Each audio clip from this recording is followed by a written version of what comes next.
మీ business ఏదైనా మీ ఊర్లో promotion చేయాలంటే అది సుమన్ టీవీతోనే సాధ్యం. ఇప్పుడే సంప్రదించండి. జాతీయులందరూ కూడా గర్వపడదగినటువంటి రోజు.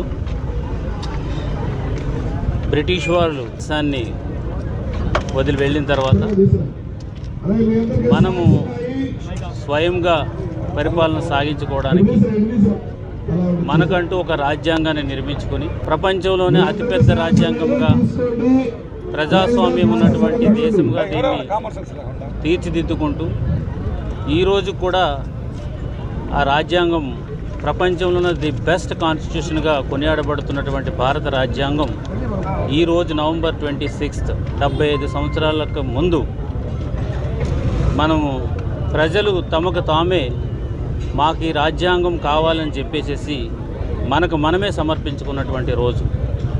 ఈ రోజుని మనం భారతదేశమంతా పౌరులంతా కూడా ఆ రోజుని స్మరించుకుంటున్నాం. ఈరోజు ఇప్పుడే మనము ప్రవేశిక గురించి మనమందరం కూడా చెప్పడం జరిగింది. ఈ ప్రవేశిక అనేది రాజ్యాంగంలోని బేసిక్ స్ట్రక్చర్, ఇది bed rock of the constitution. So దీని ద్వారా అనేక జాతులు, అనేక మతాలు, అనేక భిన్నమైనటువంటి భావాలు, తర్వాత అనేక భిన్నమైనటువంటి భాషలు మాట్లాడుతూ అనేక భిన్నమైనటువంటి సంస్కృతులతో ఉన్నటువంటి భారతదేశాన్ని ఒకటిగా నిలబెట్టడానికి, అందరినీ కూడా సమానంగా గౌరవించడానికి చేసుకున్నటువంటి బేసిక్ స్ట్రక్చర్ ఇది.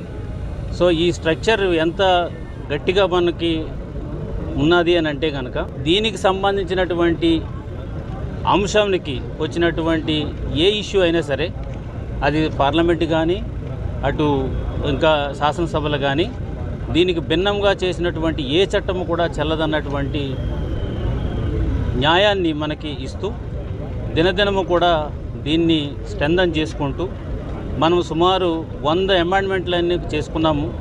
కానీ బేసిక్ స్ట్రక్చర్ని మాత్రం ఎట్టి పరిస్థితుల్లో ఎక్కడ కూడా మనం డిస్టర్బ్ కానివ్వకుండా ఉంచుకున్నాం. ప్రపంచంలోనే అతిపెద్ద రాజ్యాంగంగా ఈరోజు కూడా కొనియాడబడుతుంది.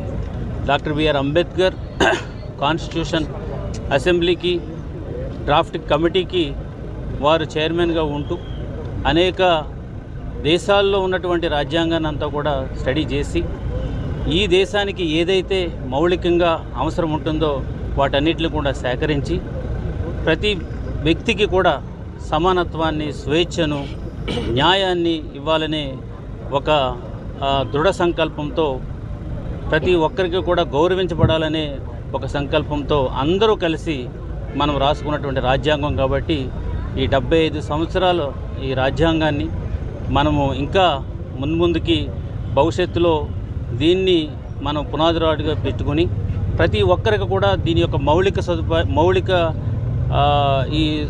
మౌలికమైనటువంటి ఈ ప్రవేశిక ప్రతి ఒక్కరు కూడా చదవాలనే ఉద్దేశంతోనే ఇది దేశవ్యాప్తంగా కూడా చాలా ఘనంగా ప్రతి చోట స్కూల్స్లోనేమిటి, హాస్టల్స్లోనేమిటి ప్రజల్లోకి అందరిలోకి తీసుకెళ్ళి మన భారతదేశం యొక్క రాజ్యాంగం యొక్క గొప్పతనం అందరికీ తెలియజేయాలనే సందర్భంతో దేశమంతా కూడా ఈ కార్యక్రమం చేపడుతుంది. అదేవిధంగా మనకిప్పుడు మన రాష్ట్ర వ్యాప్తంగా ఈ కార్యక్రమాలు జరుగుతున్నాయి. గౌరవ ముఖ్యమంత్రి వర్యులు ఈరోజు ఒక అసెంబ్లీ స్టూడెంట్స్తో కూడా ఒక అసెంబ్లీ లాగా పెట్టి వాళ్ళకు కూడా దీన్ని ప్రమోట్ చేస్తున్నారు.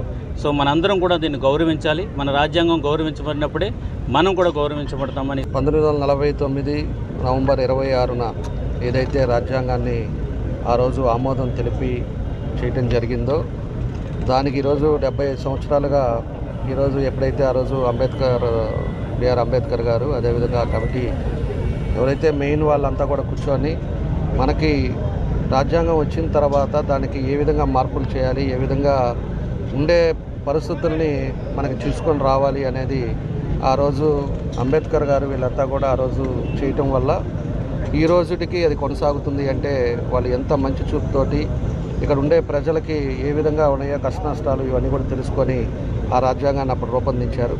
ఆ రూపొందించిన దాంట్లో ఈ రోజుటికి కూడా ఎక్కడా మార్పులు లేకుండా కొనసాగుతూ అన్ని విధాలుగా కూడా ప్రభుత్వాలు మారచ్చు, లేకపోతే అన్నీ ఏదైనా రావచ్చు, కానీ ఆ రాజ్యాంగంలోనే దానికి అనుకూలంగా వాళ్ళు చేసిన ఆ రోజు రాబోయే రోజుల్లో ఏ విధంగా ఉంటుందో అది గుర్తుపెట్టుకొని వాళ్ళు చేసిన రాజ్యాంగాన్ని ఈ రోజు కూడా అమలుపరుస్తున్నారు. కాబట్టి ఈరోజు మనం ప్రశాంతమైన వాతావరణంలో ఈరోజు అన్ని విధాలుగా కూడా ముందుకెళ్ళడం జరుగుతుందని చెప్పి కూడా మేము ఈ సందర్భంగా తెలియజేస్తూ ఉన్నాం.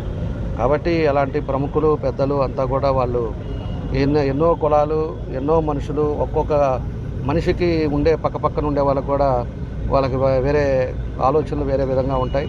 అలాంటిది అందరికీ ఈక్వలైజ్గా ఉండేటట్టుగా, ఈక్వల్గా రాజ్యాంగంలో అందరికీ సమానంగా హక్కులు ఉండేటట్టుగా ఈరోజు వాళ్ళు చేసిన సేవలను మాత్రం మనం గుర్తుపెట్టుకోవాల్సిన అవసరాలు ఉన్నాయి. కాబట్టి 75 సంవత్సరాలు అయినా కూడా ఈరోజు వాళ్ళని తలుసుకొని ఖచ్చితంగా రాజ్యాంగాన్ని కూడా మనం ఇంకా కూడా ఇంప్రూవ్ చేసి దాని అన్ని విధాలుగా కూడా ప్రజలకి ఇబ్బందులు లేకుండా చేసే బాధ్యతలో మనం అందరం కూడా ముందుకెళ్ళాలని చెప్పి కూడా ఈ సందర్భంగా తెలియజేస్తూ దీనికి మన కలెక్టర్ గారు, అదేవిధంగా జాయింట్ కలెక్టర్ గారు, మా వడా చైర్మన్ గారు, మా మేయర్ గారు, అదేవిధంగా అధికారులు, ప్రముఖులు, మా డిఎస్పీ గారు అందరూ కూడా పెద్దలంతా కూడా ఈరోజు వచ్చి ఈ కార్యక్రమంలో పాల్పంచుకోవటం, అదేవిధంగా స్టూడెంట్స్ అందరూ కూడా రావటం, వాళ్ళందరూ కూడా మనస్ఫూర్తిగా అభినందనలు తెలియజేస్తూ